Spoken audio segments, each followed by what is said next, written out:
What's going on YouTube? It's Danny, the Rainmaker Dominguez, the Houston Realtor. Okay, here's another video to enhance your life, your future, your prosperity, your abundance. Okay, I love to help people reach their goals and attain freedom because that is what I want for me and that is what I am going to obtain for myself.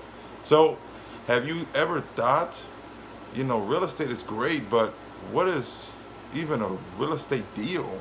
How do I even know how I'm gonna make money on this deal?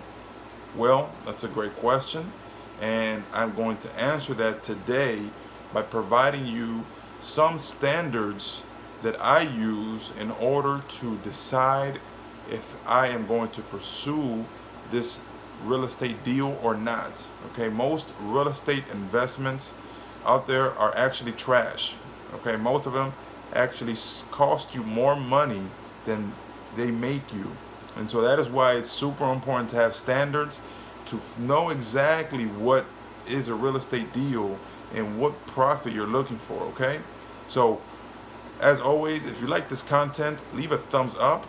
If you like anything I have to say and want to continue seeing more videos, subscribe to my channel. And if you have anything to add, go ahead and leave a comment below, okay? Let's get started. So, there is active ways to make money in real estate and there's passive ways to make money in real estate. Today I'm going to talk about the active ways.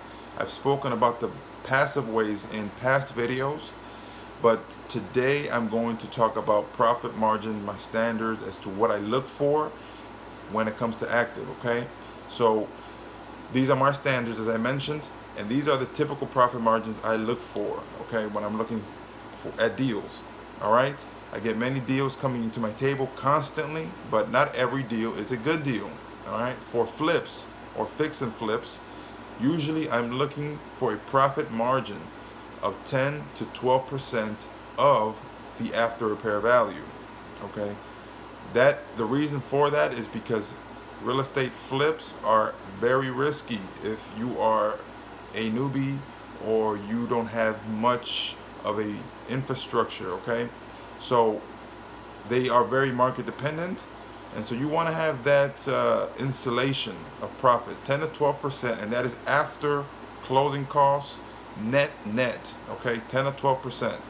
When I'm looking at wholesales, when I'm looking at a wholesale deal, I'm looking, in order for me to pursue it, I need to make at least 3 to 4 times the average marketing budget that I spent on acquiring that deal.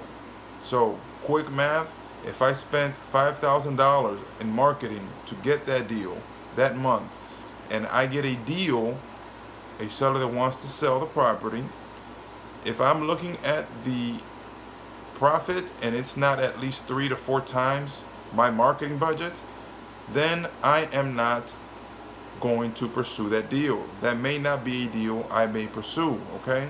I may pass that deal on. I may do other strategies, but I may not wholesale it.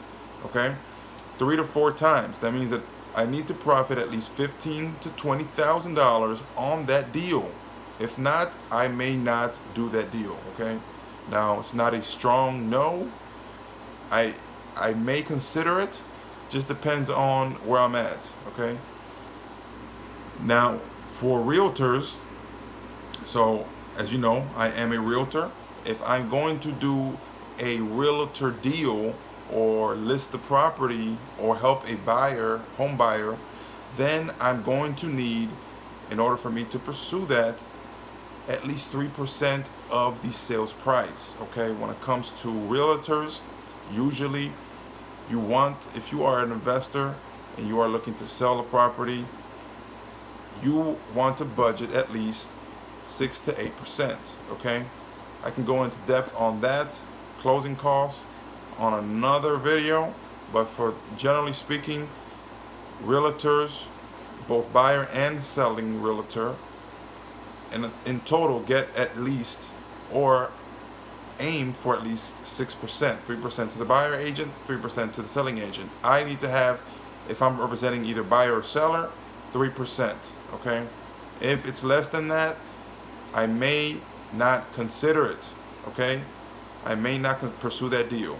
All right. Now, let's say you're doing, what about wraps or sub 2? If you use this strategy, or if I come across this strategy, for me, it depends really on the cash on cash return. Also, it depends on the maturity of the loan. Okay. If the loan is very young, less than 10 years, usually there's not enough equity in the deal for me to pursue it. Now there may be, again, these are this case by case. All of these are case by case. So I may be able to do it. It just depends how the terms are, what the strategy is, how the seller wants to go about it. But for the most part, if the maturity of the loan is less than 10 years, I don't pursue this as a sub 2 or a wrap. That is because, as I just mentioned, most of the time there's not enough equity in the deal. Okay, with these types of strategies, you make your money on the equity.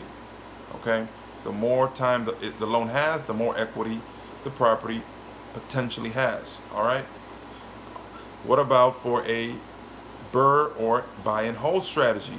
If I'm looking to buy and hold a property, the way it would work for me is one has to cash flow at least $200 per unit per month.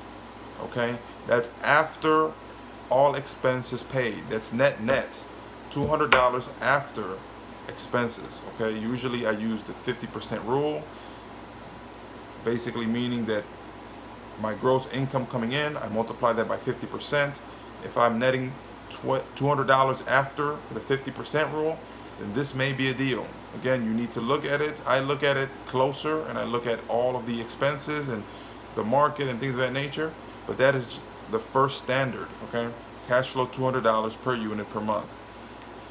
Again, I may consider it, as I keep saying, it's case by case, right? Number 2, the property must be able to be purchased between 75 and 80% of the after repair value. Okay, so I'm not going to be buying it at full retail price. It needs to be discounted at least 75 to 80% of the ARV. All right. Now with this market, right now I may only be doing 70%. If it's a really hot market, and depending on the property and the location, I may do higher. But for the most part now, the market is a bit iffy. We don't know kind of where it's at really when it comes to landlording. So I may do 70%. Really, to sum it all up, it's case by case. All right. You look at the market. I look at the market. I look at everything. Look at where it's at, location, and I determine by that. If it's a great deal and I know I'm going to profit a lot in the future, then I may do 80%. Okay. If it's not that great of a deal and it's in a sketchy neighborhood, then I may only do 70%. Okay. It's case by case. Look at everything. Number 3, property must be able to be improved 10% during the first year. Okay, 10%. These are small cosmetic things, usually paint jobs, landscaping, small things like that. If I'm able to improve it just by doing these certain things, and it goes up in value 10%, then this could be a deal for me. Okay, now it's hard to know what is 10% or what actually will improve it by 10%. But usually if you look at comps and you see what's selling around the area, you'll know. Okay, basically meaning that I'm not going to put an arm and a leg in the deal for repairs to get it up only 10%. It needs to be a certain amount that won't break the bank for me. Okay, so if it's 10%, if I need to put a little bit more and I can improve it and it still makes it under that 75%, then or 80%, then I may consider it. Okay, most of these deals are case by case for me. All right. Lastly, the property needs to be appreciating or needs to appreciate potentially 3% per year after the first year I buy it. Okay. Now, you're probably asking, how do you know it's going to appreciate 3%? Well, I don't. Okay. No one knows. No one knows how the market is going to be. But you usually have signs that that market will appreciate.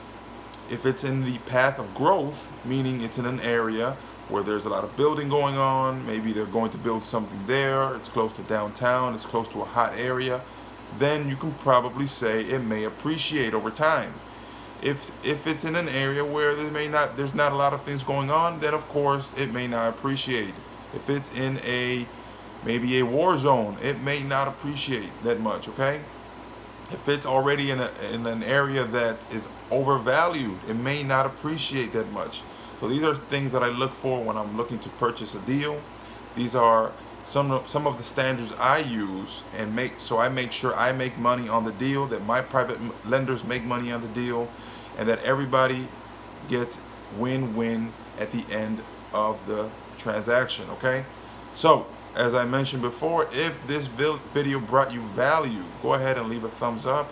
If you like this content, subscribe to my channel. I have a lot more videos coming. And if you have any questions or feel like partnering up or have a real estate deal or want to invest in real estate, buy, sell, whatever, reach out to me. Okay, I'm that guy when it comes to real estate, and I know that I can bring you value and make you wealthier. All right, with that being said, see you on the next one. Peace.